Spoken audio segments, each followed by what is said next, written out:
excessive heat loads on the heat shield of the spacecraft. Entry interface will begin at 6:53 and 31 seconds p.m. Central Time at an altitude of 400,000 feet, while Integrity is traveling 34,882 feet per second with a range to splashdown of 1,701 nautical miles. Within 24 seconds after entry interface, which is essentially the top of the Earth's atmosphere where the crew will begin to feel the tug of gravity, we'll start a 6-minute blackout period that is expected, in which we'll lose communications with the crew and data here in the flight control room.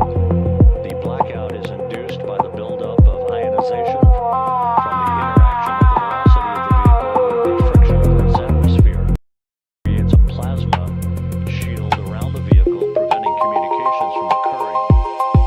That 6-minute blackout is scheduled to end right around at 7 p.m. straight up. And at that point, the vehicle will have descended to an altitude of 157,000 feet above the Earth, traveling at 13,300 feet per second.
Bueno, estamos en este momento transmitiendo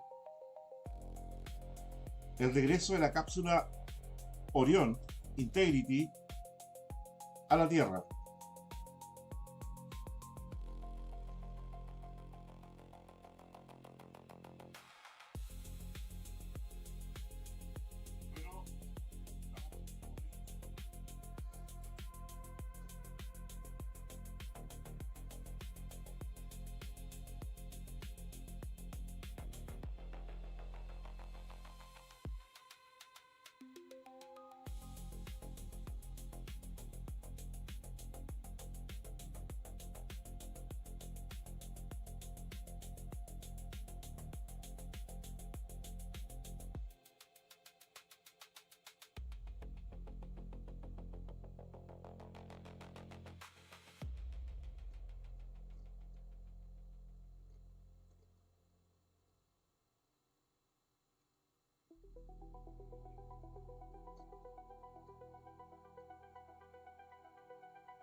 Quedan aproximadamente 4 horas para el reingreso de la cápsula Orión a la atmósfera terrestre.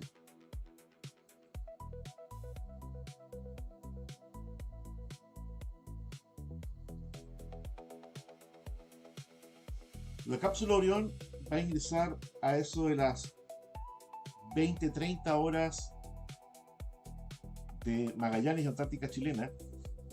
Eso es horario -3 UTC. Y horario continental de Chile a las 19:30 horas. Acabamos de ver en línea el desprendimiento de un objeto, por lo visto, desde cerca de Artemis. Probablemente un desecho propio de los astronautas, probablemente, llama la atención. Justo acaba de aparecer de izquierda a derecha un objeto pasar relativamente rápido de la posición relativa de la cápsula Orión.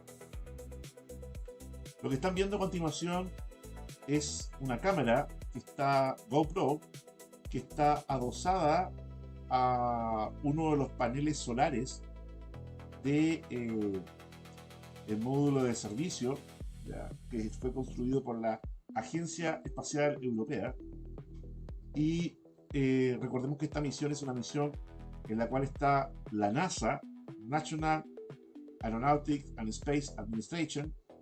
Está también la ESA, que es la European Space Agency. Está también la Canadian Space Agency. Es decir, tenemos a los Estados Unidos de América con NASA, a Canadá con la Agencia Espacial Canadiense y a gran parte de la Unión Europea con la Agencia Espacial Europea, en una misión conjunta de la misión Artemis, que mayoría es de NASA. Los astronautas que están en este momento a bordo de la cápsula son Jeremy Hansen, de Canadá, Christina Koch, de Estados Unidos, Victor Glover, de los Estados Unidos, y Wright Wiseman, de los Estados Unidos. Pueden ahí apreciar 3 pantallas digitales que están indicando el estatus operacional de la nave en este momento en órbita hacia la Tierra.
Bueno, uno de los temas interesantes, bueno, que ahí pueden apreciar la Tierra, pueden ver el terminador, que es la línea de sombra que divide la noche del día.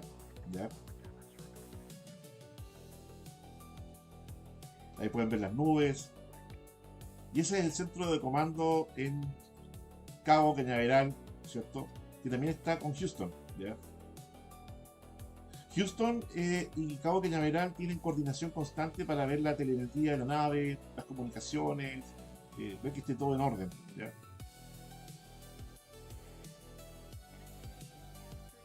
Es hermosísima la imagen, ¿eh? Espectacular. Nada que decir, súper buena. ¿No? La cago, súper buena. ¿No? Excelente. ¿No? Bueno, una gran felicitación para NASA, ¿eh? Hasta ahora. Ojalá que salga todo bien. La verdad que es un tremendo esfuerzo de NASA. Más que mal, eh, se están ocupando hasta ahora 100 mil millones de dólares en un lapso de 10 años. Estamos hablando del 2000, no más, estamos hablando del 2000, por lo menos un lapso de 15 años, ¿ya? Para lograr esta misión. ¿Ya? La idea es hacer que estas misiones sean sustentables económicamente, ¿ya? Porque el gran error que tuvimos con Apolo fue que el objetivo era político, más que nada ganar la Unión Soviética, pero el costo era altísimo. Estamos hablando que era el 5% del Producto Interno Bruto de los Estados Unidos en los años 60. Obviamente que insostenible algo así, a menos que dejaras de tener fuerzas armadas y un montón de cuestiones, que evidentemente para Estados Unidos es imposible, ¿ya? Porque es una superpotencia global, ¿no es cierto? Que tiene una visión, digamos, de dominancia a nivel internacional. Y actualmente la NASA está gastando el 0,5% del PIB de los Estados Unidos. O sea, estamos hablando casi 100 veces menos. Entonces, con 100 veces menos del porcentaje del PIB, la NASA está ahí haciendo lo que puede, digamos, para llevar sostenibilidad a la Luna, es decir, que haya bases sostenibles, una permanencia sostenible en el tiempo por parte de los seres humanos, especialmente Estados Unidos. O sea, es bastante menor la cantidad de gasto comparado con el PIB bruto de Estados Unidos.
Así que eso. Bueno, también se puede ver ahí también los motores cohete. Fíjense que tiene unos motores cohete adosados atrás del módulo de la Agencia Espacial Europea. ¿No es cierto? Tiene un motor cohete grande, ¿no es cierto?, que es central. Posteriormente tiene unos cohetes más chiquititos, pero también fíjense en los cohetes pequeños que están en los costados. Esos cohetes pequeños, por lo menos en la época de Apolo, se llamaban Verniers, ¿ya? Y son pequeños cohetes, motores cohetes muy pequeños, ¿ya? Que tienen la misión de darle la orientación o la actitud a, digamos, la nave en su conjunto, ¿ya? Es decir, recordemos que en el espacio no hay alas, en el espacio no hay ruedas, no hay donde apoyarse, ¿no es cierto?, para un objeto. Por lo tanto, la única forma de poder mover un objeto en el espacio, cambiar su orientación, su actitud, hacia dónde apunta, es a través de estos pequeños cohetes que ustedes están viendo ahí adosados a la parte del costado de la nave. Se pueden ver 4 ahí, en ese caso, que son los que al final le proveen la capacidad de poder maniobrar y orientarse, ¿ya? Es decir, la actitud, cambiar la actitud de la nave, ¿ya? Sí. Ahí podemos ver, digamos, nuevamente el centro espacial de NASA, en la cual están monitoreando justamente la nave. ¿Ya? Ahí pueden ver que tiene una pantalla que está transmitiendo la imagen original, real, y tienen la otra imagen que es una imagen virtual, ¿ya? Que básicamente le indica cuál es la orientación y actitud de la nave, ¿no es cierto?, en este momento a través de la telemetría que está siendo transmitida desde la nave y también de la Deep Space Network, ¿ya? Que son una serie de antenas gigantes que están en España, en Australia y en los Estados Unidos, coordinadas para poder dar justamente la telemetría. Cabe señalar que hay una enorme red de radioaficionados también que está en este momento monitoreando la nave, ¿ya? A través, digamos, de sus propias antenas. Así que esto no es fake, esto no es conspiración, ya que necesitaríamos un montón de radioaficionados también que estuviesen aquí parte de la conspiración, digamos. Así que cualquier radioaficionado puede hacer telemetría y puede, digamos, con una buena antena seguir en estos momentos a Artemis. En este caso tenemos también a los alemanes. Alemania tiene una muy buena red de radioaficionados, lo mismo que México, Indonesia y otras partes más del mundo que están en estos momentos haciendo seguimiento de Artemis a través de ondas de radio. También, bueno, podemos ver ahí el terminador. Nuevamente vemos la línea que divide el día y la noche, ¿ya? Así que ese es el terminador. Preciosa la imagen de la Tierra a esta hora.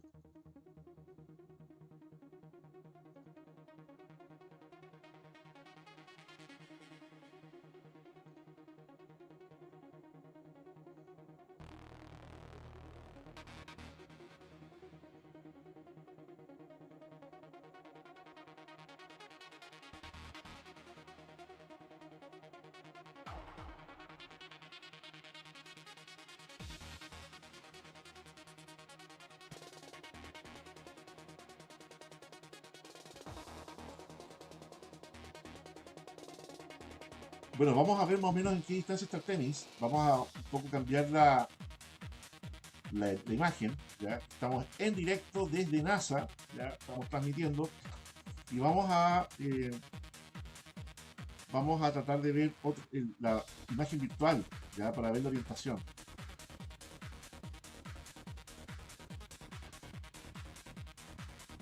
En estos momentos vamos a ver la orientación de la nave Artemis. Esa es la orientación de la nave en este momento, ¿ya? La cápsula Orión, ¿no es cierto?, está todavía adosada al módulo de servicio de la Agencia Espacial Europea, y podemos ver de que está en sistema imperial, métrica imperial, a 208.000 millas de la Luna y está acercándose a 37.000 millas de distancia de la Tierra en este momento muy rápido. Ustedes pueden ver cómo a medida que voy hablando se va reduciendo la distancia hacia la Tierra de 37.372.000 kilómetros, 300.379 kilómetros a 37.360 kilómetros en este momento. En pocos segundos corre muchas millas. Recordemos que una milla es 1,6 kilómetros. Recordemos que en sistema imperial es 1,6 kilómetros una milla. Una milla en el sistema métrico es 1,6 kilómetros.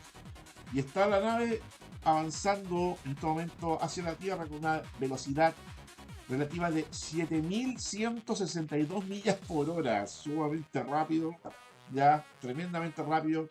Estamos hablando que cuando reingrese a la atmósfera Orión va a llegar más o menos a 40.000 kilómetros por hora, ¿ya? Lo cual va a ser una situación bastante impresionante a nivel físico porque va a generar mucho roce atmosférico debido a la gran velocidad con la cual va a reingresar a la atmósfera terrestre.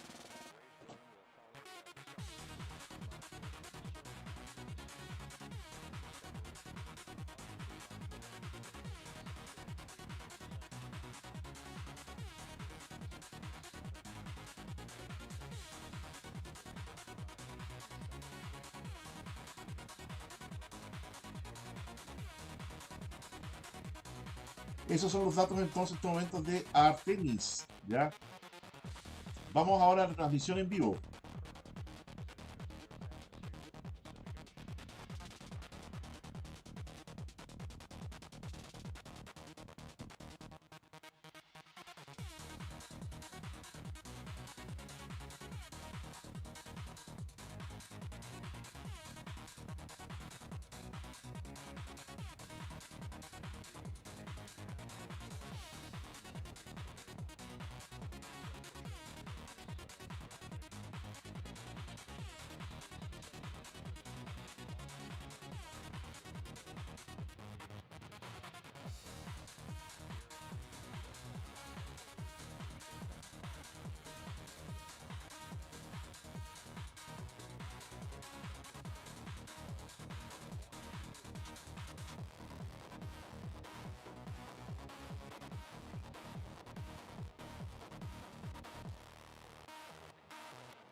3 and 31 seconds p.m. Central Time, when we hit the top of the Earth's atmosphere at an altitude of 400,000 feet, traveling about 34,800 feet per second. We expect our peak velocity just a few moments later, and that peak velocity is forecast by flight dynamics to be 34,965 feet per second, or 23,839 miles an hour. Now this all occurs after we begin the blackout period of 6 minutes. We will lose communications with the vehicle just 24 seconds after we enter the Earth's atmosphere, or entry interface, as you see there. This is an expected 6-minute blackout that will begin at 6:53 and 55 seconds p.m. Central Time and will last almost until 7 p.m. straight up Central Time. Once we regain communications with the crew following the blackout, we will continue a series of roll reversals. These are gentle rolls to the left and back to the right, essentially bleeding off excess energy and excess heat on the vehicle as we approach the splashdown site. The vehicle is expected to go subsonic at 7:02 and 25 seconds p.m. Central Time. That's about 8.5 or almost 9 minutes after the beginning of entry interface. And at that point, we will be at an altitude of 59,000 feet above the Pacific Ocean. A series of parachute deployments will begin. The first of that will be the forward bay cover parachutes. That will basically pull the top forward bay cover off the very top of the vehicle, allowing other parachute deployment activities to occur. The forward bay cover chute deployment is scheduled at 7:03 and 22 seconds p.m. Central Time at an altitude of 23,946 feet. The forward bay cover parachutes are used in conjunction with pyrotechnic thrusters to ensure the separation of that forward bay cover, protecting Orion and its parachutes during the heat of re-entry. Following that, there'll be the deployment of drogue chutes. These are 2 drogue parachutes, 23 feet in diameter. These drogue chutes will be deployed at an altitude of 23,483 feet. At this point, our velocity will have slowed from almost 24,000 feet per second to just 470 feet per second in a matter of minutes. 3 pilot parachutes will be used to lift and deploy the main parachutes from the crew module forward bay. Those main parachutes, 3 of them, are used to slow the crew module down to a splashdown at a speed that ensures astronaut safety. Each main parachute 265 feet in length from the crew module attachment to the top when inflated. The main chute deployment is scheduled at 7:04 and 44 seconds p.m. Central Time. Now that's just 11 minutes and 13 seconds after the start of entry interface. At this point, we'll be at an altitude of 5,445 feet above the Pacific. And splashdown to complete this mission is scheduled at 7:07 and 7 seconds p.m. Central Time, 5:07 p.m. Pacific Time, 2.5 hours before sunset. The crew will splash down in the Pacific southwest of San Diego at a gentle rate of just 19 miles an hour.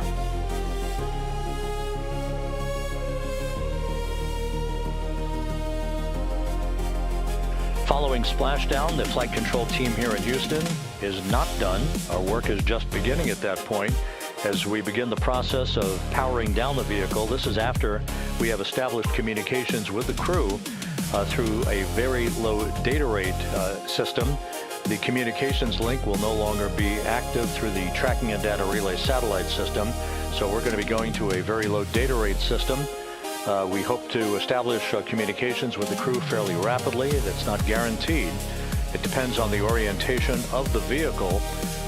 The likelihood is the vehicle will splash down upright in what's known as stable 1.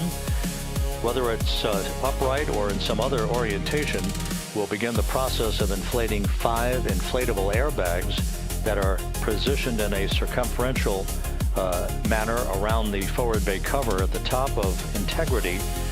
These airbags will be inflated through helium. Those 5 airbags will guarantee the proper orientation upright for the spacecraft through the rest of the process of extracting the crew, which should take some 45 minutes to an hour to complete. Navy divers, fast boats, a pair of Navy helicopters, other recovery personnel will come alongside the vehicle to begin erecting an inflatable raft called the front porch that the crew will be extracted into. You've seen that in movies, you've seen it in the Apollo program and archival footage. And one by one, the crew will be hoisted in alternating fashion to 2 hovering Navy helicopters for the trip back to the deck of the USS John Murtha, where they will leave the helicopters and move into medical bay on the ship for comprehensive medical examinations.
As the astronauts aboard Integrity are in the process of stowing final items in the cabin before they move into their entry checklists, a final review of the procedures and the timelined activities for the rest of this mission. The next major milestone, once again, will be the separation of the European service module, which has performed valiantly throughout the course of this flight, from the crew module. That pyrotechnic separation scheduled 3 hours and 41 minutes from now. Just 3.5 minutes after that will be the crew module raise burn. That raise burn is scheduled at 6:37 p.m. Central Time. It's expected to be about a 19-second firing of the crew module thrusters in one final opportunity to fine-tune the angle of attack for Integrity as it enters the Earth's atmosphere. Splashdown 4 hours, 14 minutes from now, southwest of San Diego, where the weather is forecast to be ideal. Just some broken and scattered clouds expected, 10-knot winds, wave heights less than 4 feet. Couldn't ask for a better day out in the Pacific for the homecoming of the first crew to fly aboard the Orion spacecraft. At a mission elapsed time of 8 days, 21 hours, 18 minutes into the flight, this is Mission Control Houston.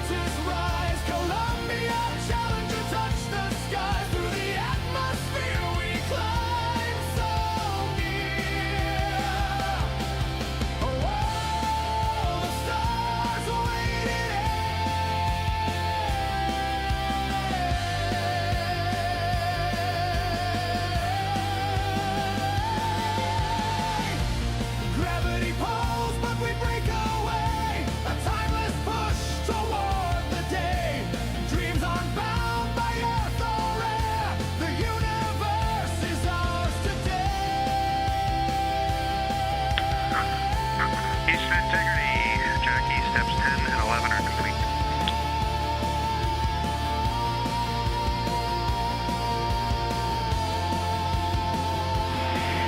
Houston copies steps 10 and 11.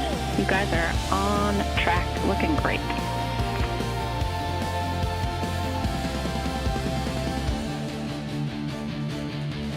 Discovery, Endeavor, Atlantis, rise. Columbia, Challenger, touch the skies. Through the atmosphere we climb. For those just joining, this view of the key players here in Mission Control, part of the flight control team. Rick Henfling, second from the right, is the entry flight director for this mission. Seated to his left is Judd Freeling, who was the flight director for Ascent back on April 1st. Jackie Mahaffey is second from the left. She is the Capcom whose voice you'll be hearing throughout the course of the afternoon and evening, talking directly to Integrity's astronauts through splashdown. Stan Love, a veteran astronaut, is on the far left of your screen. He was the Ascent Capcom. He's joining Mahaffey today as a second set of eyes on all the data that we'll be discussing and hearing from the crew during the course of their high-speed entry back into the Earth's atmosphere. Through clouds, through storms, through the cosmic heat. Gravity pulls, but hope pulls harder. We're climbing now, farther and farther to the stars, to the stars we go. Discovery's flame, Endeavor's glow, Atlantis calls. Columbia's grace, Challenger's courage, endless space. Metal hearts and minds combined, a symphony of humankind, bound by stars, no ties to bind.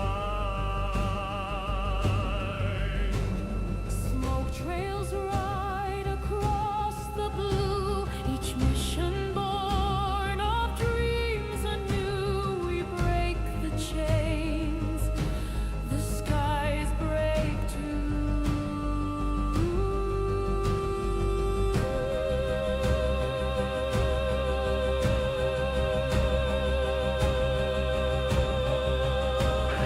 And this is Mission Control Houston. You can see one of the helicopters that will be involved in the recovery operations, having taken off from the deck of the USS John P. Murtha. Recovery operations underway. Several helicopters will be employed not just for recovery, but for imagery activities.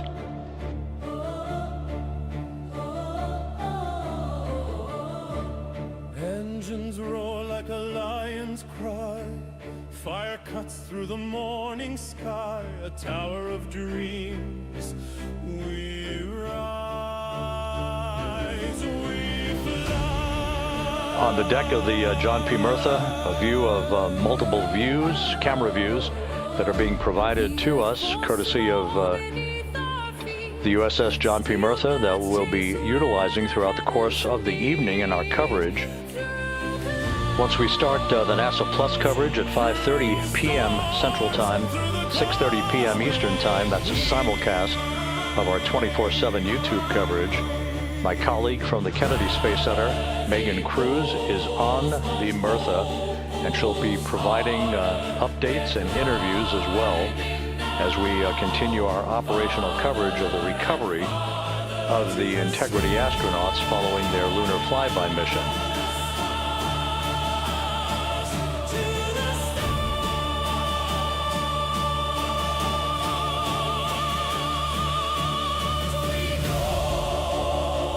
Discovery's flame, Endeavor's glow, Atlantis calls. Columbia's grace, Challenger's courage, endless space. Metal hearts and minds combined, a symphony of humankind, bound by stars, no ties to bind. Discovery's flame, Endeavor's glow, Atlantis calls.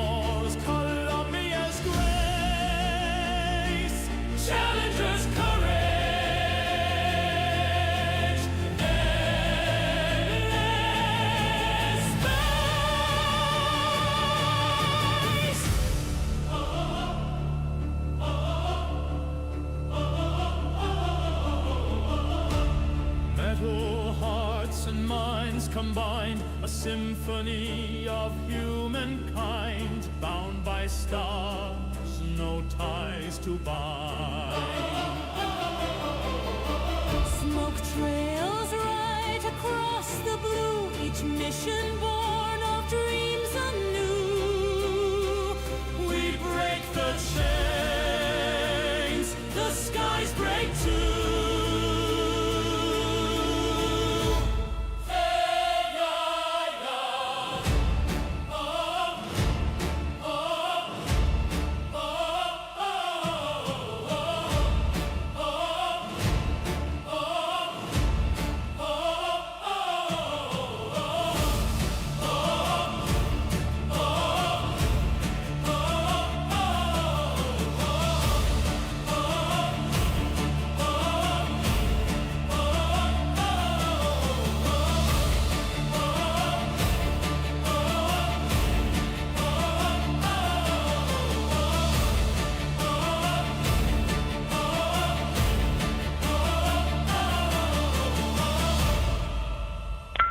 Houston, integrity for toilet configure for return. Go ahead. We have an empty canister. Can you confirm that I don't need to do steps 1.2 to 1.4? Engines roar like a lion's Checking. breath, shaking the ground like a thunderous threat.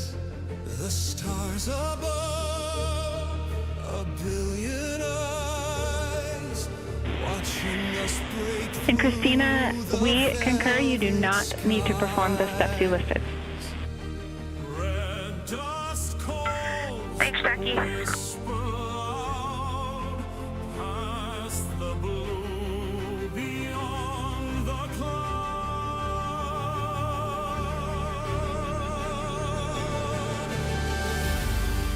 Lift up to Mars and beyond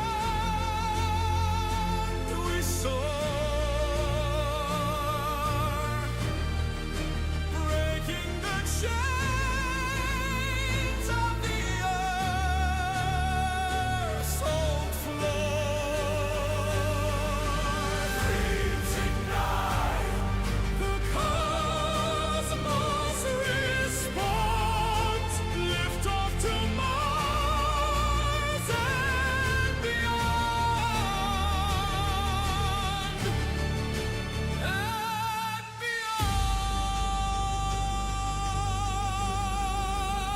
beyond. Steel and fire, the heartbeat hums, a symphony born of bolts and drums. Gravity pulls, but we defy. With every pulse, we kiss the sky. The void is vast, but so are we, carving our path through infinity.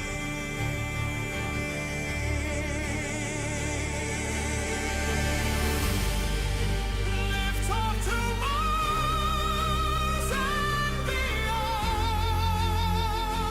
we soar,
engines roar like a lion's breath, shaking the ground like a thunderous threat. The stars above, a billion eyes watching us break through the velvet skies. Red dust calls, a whisper loud, past the blue beyond the cloud. Lift off to Mars and beyond. We soar, breaking the chains of the Earth's old floor. Dreams ignite, the cosmos responds. Lift off to Mars and beyond. And beyond. Steel and fire, the heartbeat hums, a symphony born of bolts and drums. Gravity pulls, but we defy. With every pulse, we kiss the sky. The void is vast, but so are we, carving our path through infinity.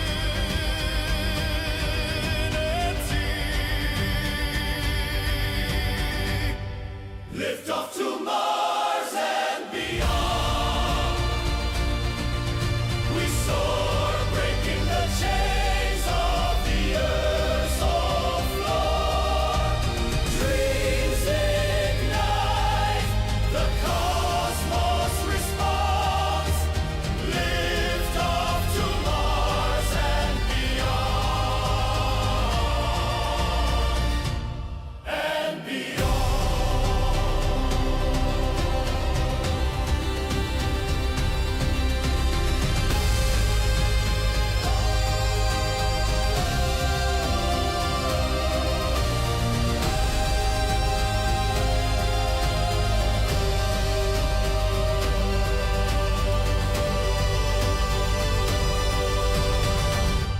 Lift off to Mars and beyond.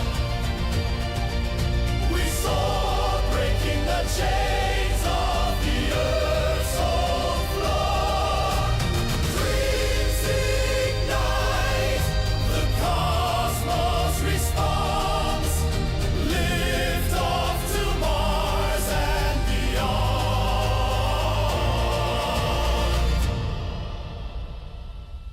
And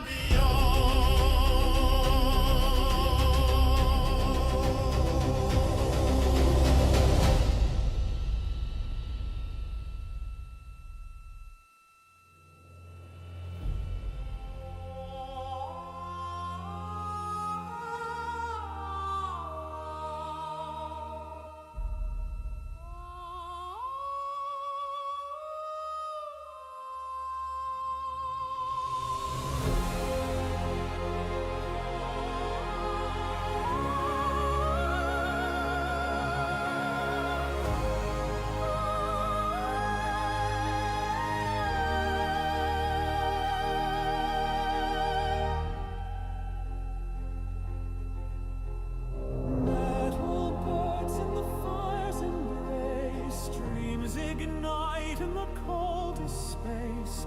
Wheels of destiny start to spin. The countdown whispers, let us begin. Gravity shakes but can't hold me down. The stars are waiting. No turning around.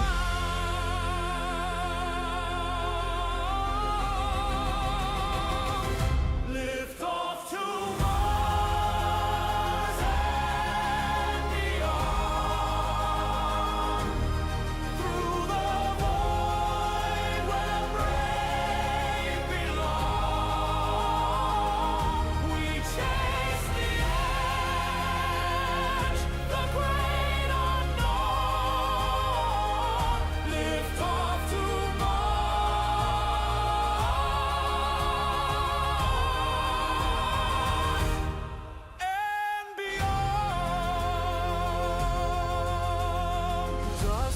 trails where no feet have tread, chasing echoes of futures ahead.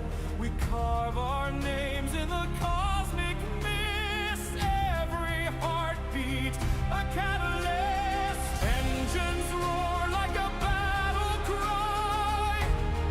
We were born to kiss the sky.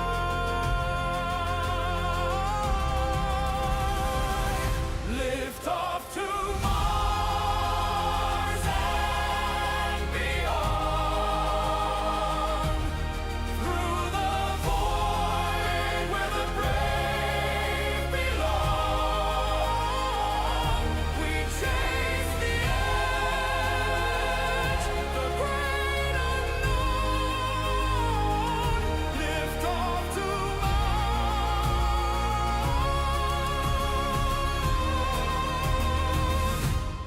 and beyond.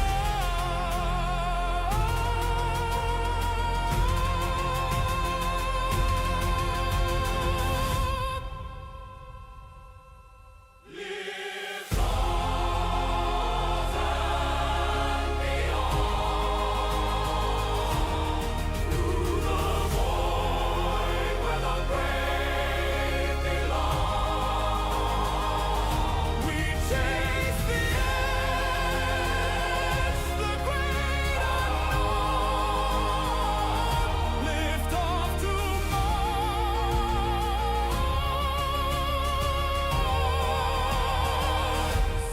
and beyond.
This is Mission Control Houston, 8 days, 21 hours, 38 minutes into the flight of Integrity on the Artemis II mission.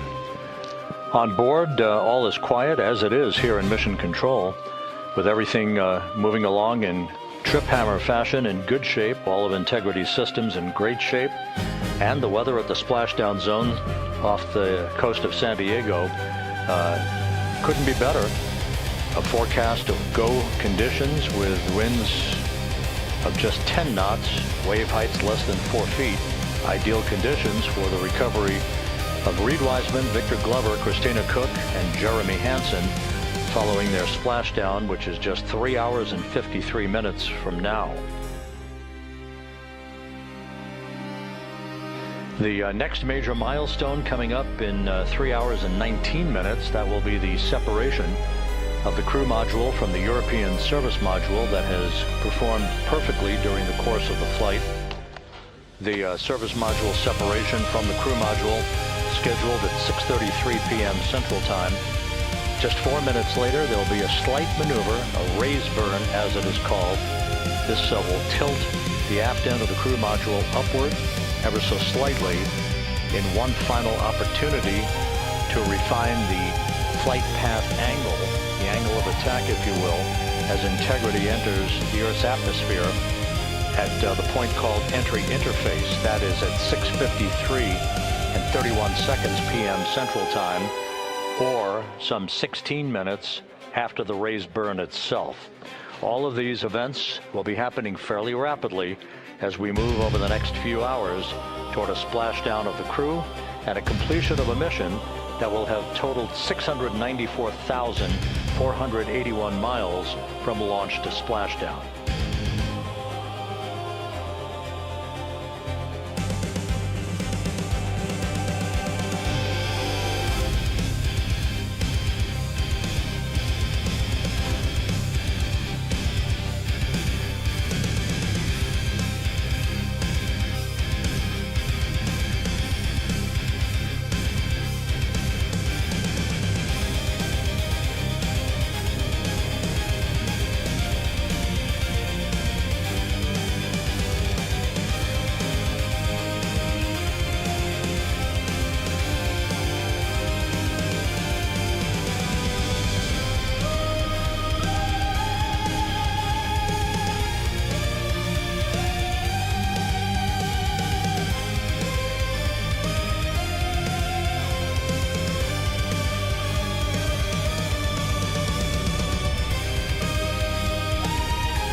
Houston, integrity for timeline.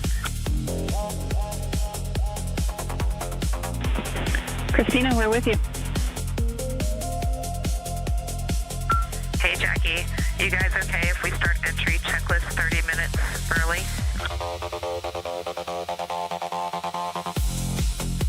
Checking.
And Integrity Houston for entry checklist. We are ready for you to begin 18.0.1 entry checklist, steps 1 through 6.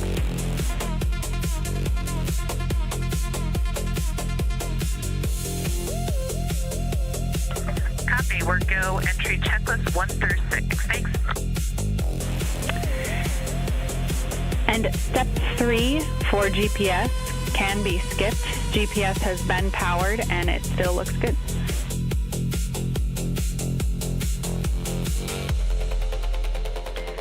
Copy. Step 3 is a skip.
This is Mission Control Houston at a mission elapsed time of 8 days, 21 hours, 50 minutes into the flight of Integrity on the Artemis II mission.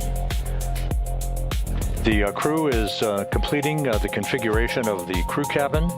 Soon they'll be breaking out their launch and entry suits in preparation for donning those suits and conducting leak checks as we get a bit further along in the entry preparation time frame. Meanwhile, we're looking forward to the next major milestone. That will be the separation of the crew module from the European service module 3 hours and 7 minutes from now. That's scheduled to occur at 6:33 p.m. Central Time, 7:33 p.m. Eastern Time. 4 minutes after that, we'll conduct a raise burn. This will be about a 19-second firing of Integrity's thrusters with a change in velocity of 9.9 feet per second.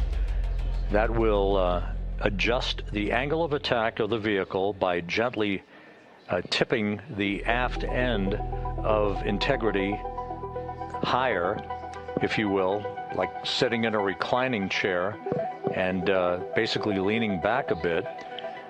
This angle of attack adjustment is specifically designed and pre-planned to enter the Earth's atmosphere at entry interface later this evening at the proper angle to minimize heating effects on Integrity's heat shield.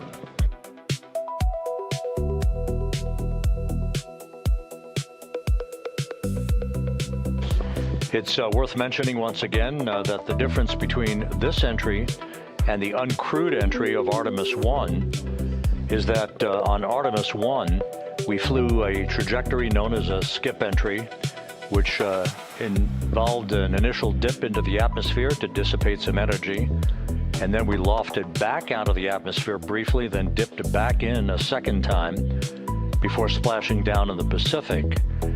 After the flight, the post-flight inspection and video analysis showed that there was an area of mechanical char liberation that was not expected. And so after extensive analysis and the review of an independent review team, it was determined to adjust the entry profile for Artemis II, minimizing the range of entry from 3,178 nautical miles to a distance of just 1,775 nautical miles across the Pacific. So instead of 20 minutes of exposure to heating effects, today we're going to only encounter 13.5 minutes of heat loads on the vehicle. Our intended splashdown target is about 1,701 nautical miles downrange from the point of entry interface. It will be about 13.5 minutes from the time that we enter the Earth's atmosphere at an altitude of 400,000 feet at 6:53 and 31 seconds p.m. Central Time to the point of splashdown at 7:07 and 7 seconds p.m. Central Time. In that brief 13.5 minute period, peak heating on the vehicle should be about 4,000 to 5,000 degrees Fahrenheit. The heat to be repelled by Integrity's heat shield, as it is for any vehicle entering the Earth's atmosphere that has a crew on board. The crew should be experiencing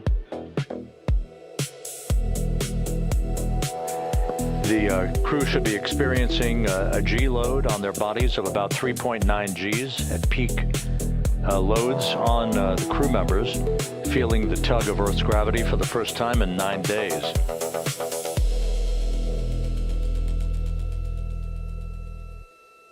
We will decelerate from a speed of 23,839 miles an hour just after we begin the blackout period of 6 minutes in duration to a splashdown velocity of just 19 miles an hour, all that happening in rapid-fire succession.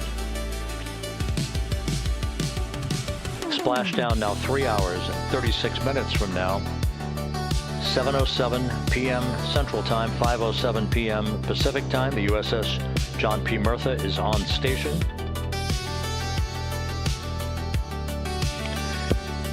Some of the airborne assets, helicopters, and fixed-wing aircraft are taking off in sequential fashion from the deck of the ship.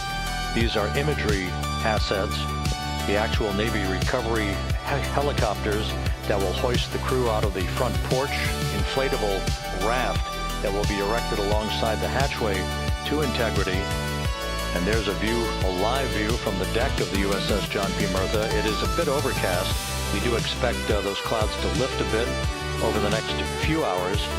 We should have some broken and scattered clouds. It won't be crystal clear blue skies out there in the Pacific, but the weather is go and forecast to be go by the Spaceflight Meteorology Group. The Navy helicopters will be hovering over the spacecraft once it is powered down and once it is guaranteed to be uprighted through the inflation of the 5 crew module uprighting system airbags that will take place shortly after splashdown. The Navy divers and a Navy flight surgeon will pull alongside the spacecraft to begin the process of erecting the front porch. Then they will open up the hatch and begin to extract the crew members one by one. They'll have an opportunity to get their land legs back a bit before they're hoisted one by one in harnesses up inside the 2 awaiting helicopters. They'll be hoisted up in alternating fashion. So there'll be 2 crew members for each helicopter for the short ride back to the Murtha. Once they arrive on the deck of the ship, they'll be brought into medical bay for comprehensive medical exams. That is all part of the post-flight medical evaluation of these crew members as they complete their mission around the moon and back to Earth.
Integrity Houston for entry checklist.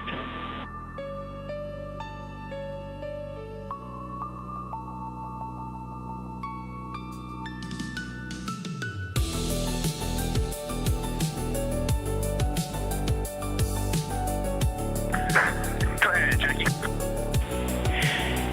Hey, Reed, a couple of questions for you. We realized we didn't give you an explicit thumbs up to perform step 1.2 for the flight path angle hash mark update, so we wanted to confirm that you did in fact perform the set EI FPA limits procedure. And secondly, we want your opinion on the in and out CMIS caution. Is that something that will be distracting such that we should inhibit it?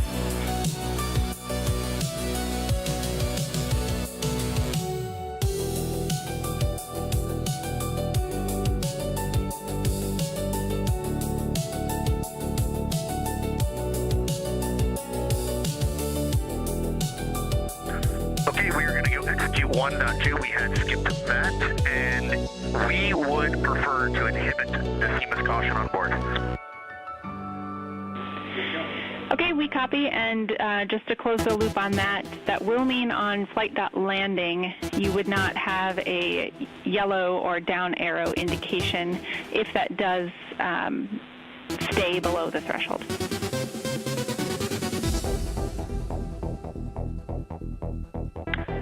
And that is totally fine.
Houston, integrity for toilet deactivation.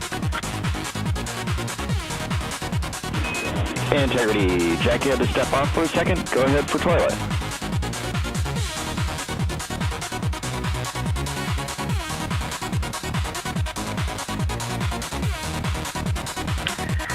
Yes, sir. Hey, Stan. Great to hear your voice. We are ready for FCC to deactivate the toilet. Houston copies. Putting that in work.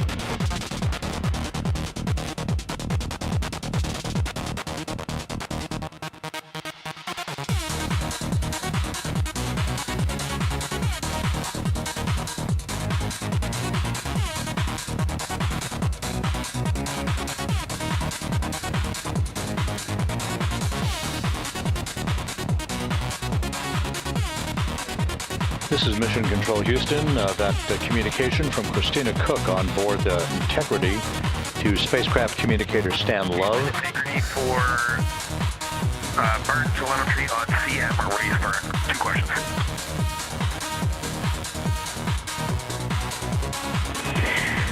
Go for CM raise questions.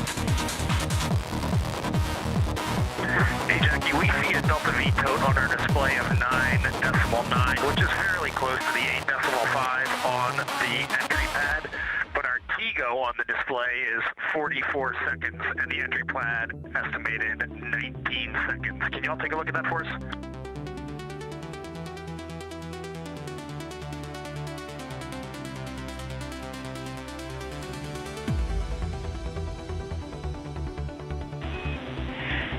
Hey Reed, good catch. The explanation there is that Delta V is about what we expect update-wise, but the TGO calculation is not understanding that you will not have the SM when you burn CM raised. So it's doing a different mass calculation there. I remember that class in November of 2023 in Building 5 on the 3rd floor. Thank you very much.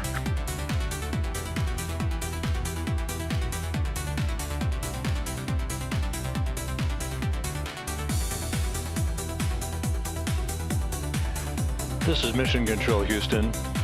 Commander Reed Wiseman inquiring about the values for the upcoming crew module raise burn.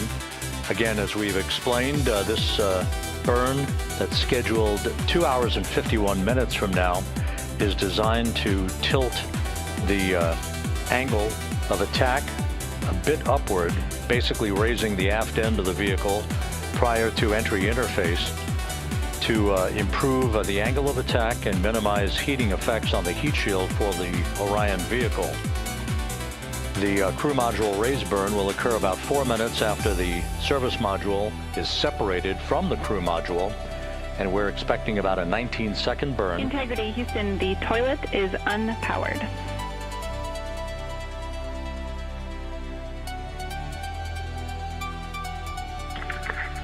Christina Rogers, thank you. The crew module raise burn is expected to be 19 seconds in duration, with a change in velocity of about 9.9 feet per second. Once again, that's designed to fine-tune the angle of attack for Integrity as it enters the Earth's atmosphere, which will occur about 16.5 minutes after the raise burn itself. And as you heard, spacecraft communicator Jackie Mahaffey relaying that we have sent commands to turn off the ship's potty, so it is no longer to be used for the remainder of the mission, with splashdown scheduled 3 hours and 19 minutes from now. The 4 crew members on board Integrity, Reed Wiseman, Victor Glover, Christina Cook, and Jeremy Hansen, are in the process of completing the stowage of items in the crew cabin before they move into their entry checklist, basically looking through all of the chronological procedures that lie ahead for the rapid-fire succession of all of the events that will unfold over the course of the next 3 hours.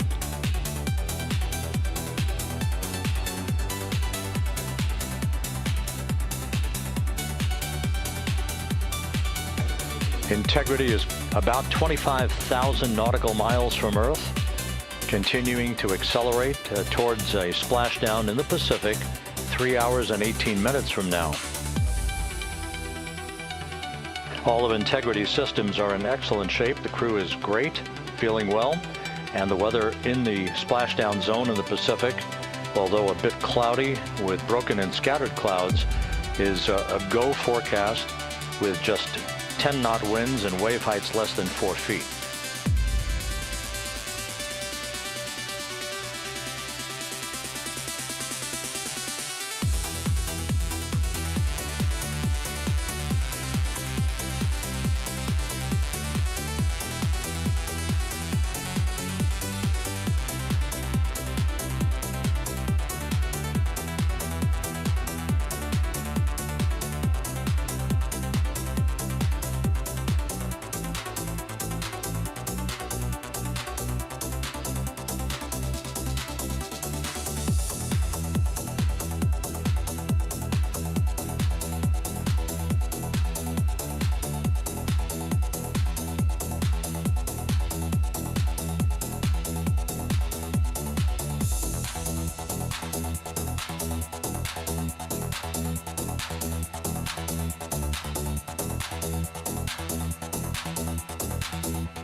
Views from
Integrity Houston for a post-RTC3 tracking update.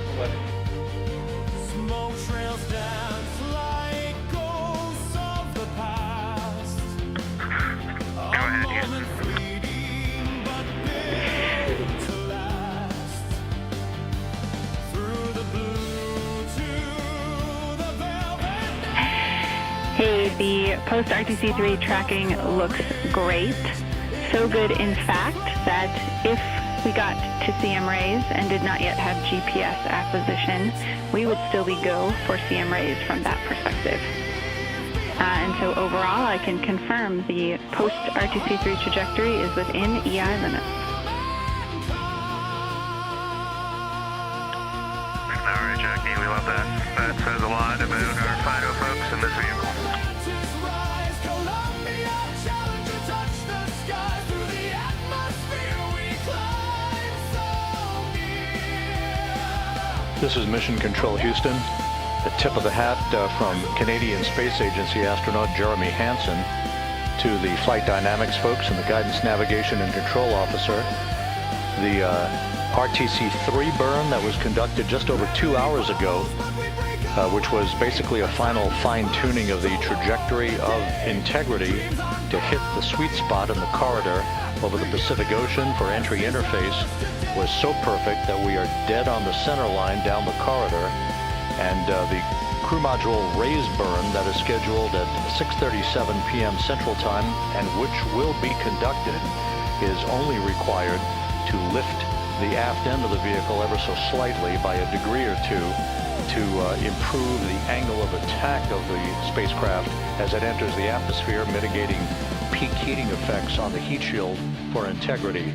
But our trajectory is dead set, right on the money, right down the pike, heading for a splashdown 3 hours and 10 minutes from now at 7:07 p.m. Central Time, 5:07 p.m. Pacific Time.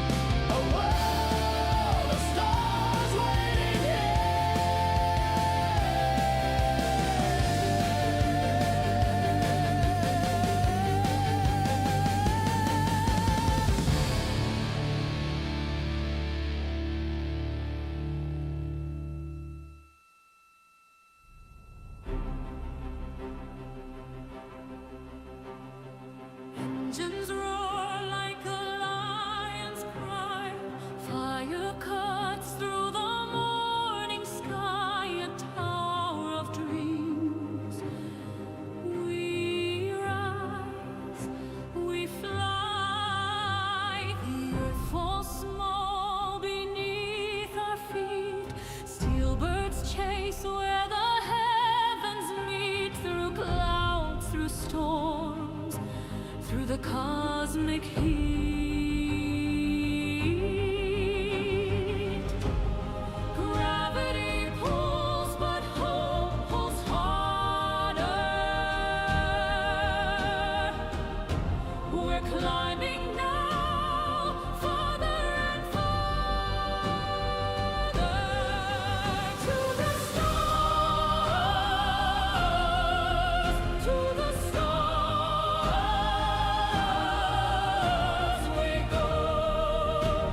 Engines roar like a lion's cry.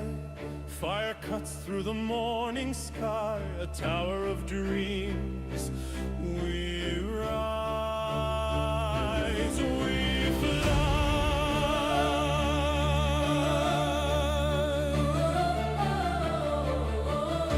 The earth falls small beneath our feet. Steel birds chase where the heavens meet. Through clouds, Through storms, through the cosmic heat. gravity pulls, but hope pulls harder. We're climbing now, farther and farther to the stars,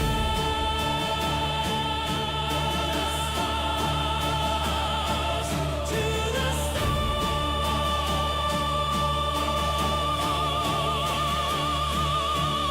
we go.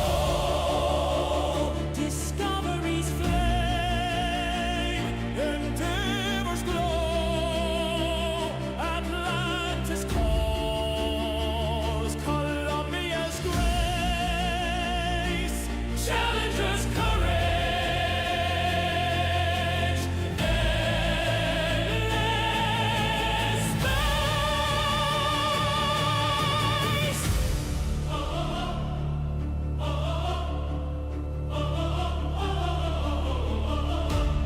Metal hearts and minds combined, a symphony of humankind, bound by stars, no ties to bind. Smoke trails right across the blue, each mission born of dreams anew. We break the chains, the skies break too.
Engines roar like a lion's breath, shaking the ground like a thunderous threat.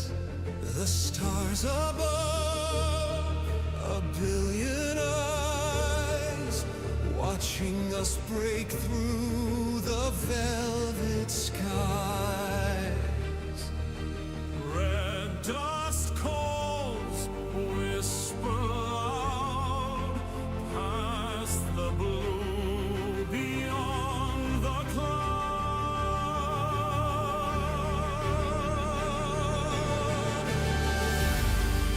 Lift up to Mars and beyond. We soar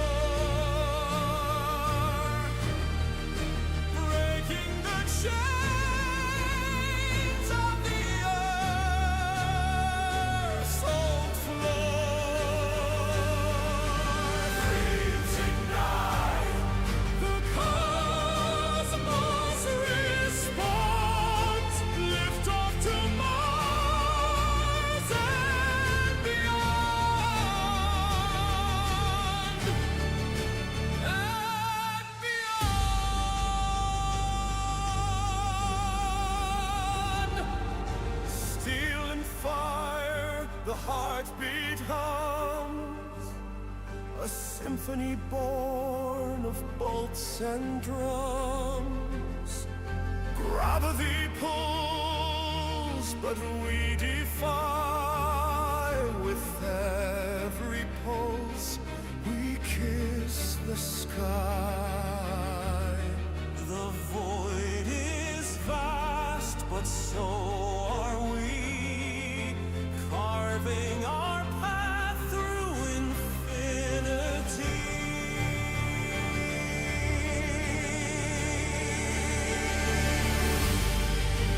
Lift off to Mars and beyond. We soar, breaking the chains of the earth's old floor.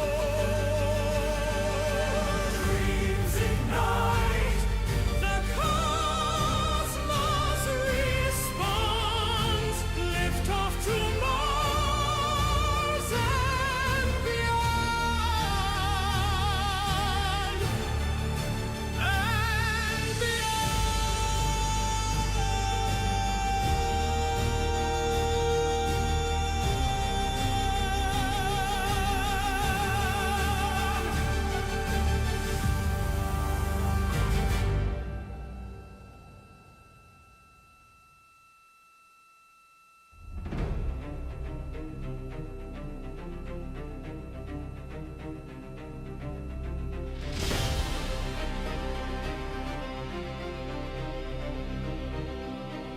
and engines roar like a lion's breath, shaking the ground like a thunderous threat.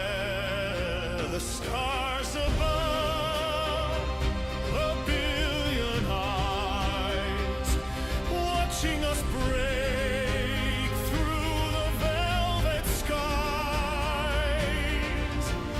Red dust calls, a whisper loud, past the blue beyond the clouds.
integrity com check from seat 1. Seat 1, have you loud and clear coming down on both OE 1 and 2? How me on 1? Got you loud and clear on 1, Jackie. We're going to stay in this config on both 1 and 2, and Reed and Victor are in our seats, slowly proceeding along.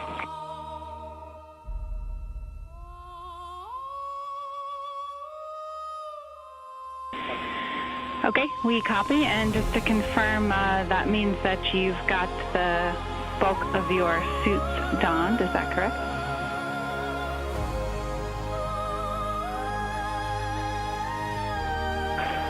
Just for Reed and Victor, A-firm. We're not gloved, not helmeted yet.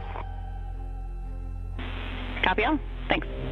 Little birds in the fire's embrace, dreams ignite in the coldest space.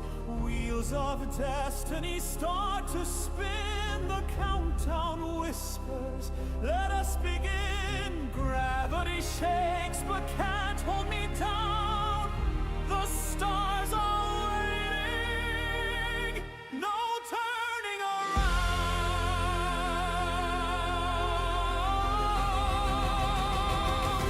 Lift off to Mars and beyond. Integrity BFS is configured for entry with outputs inhibited. And a reminder, when you get to step 9.3, use your separate instance of 18.3.101 to save off the time. 100%, thanks.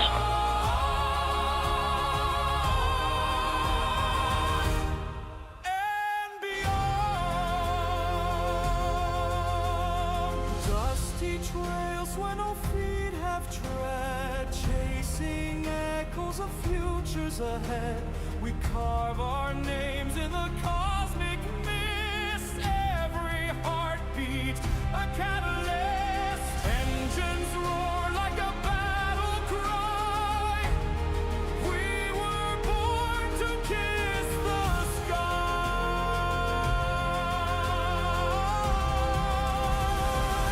Lift off to Mars and beyond.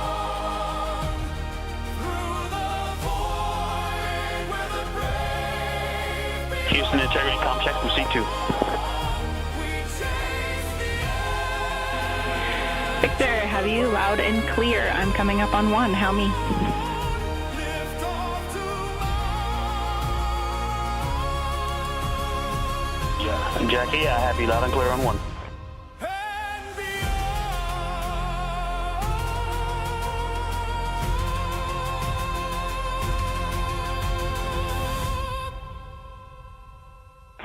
You are loud and clear on 2, Jackie.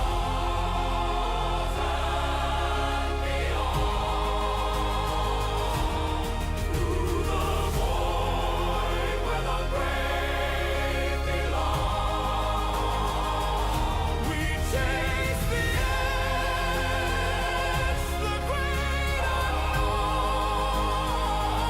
Lift off to Mars.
Houston, integrity. Steps 12, 13, 14, and 15 are complete. Jeremy, Houston copies. Thank you.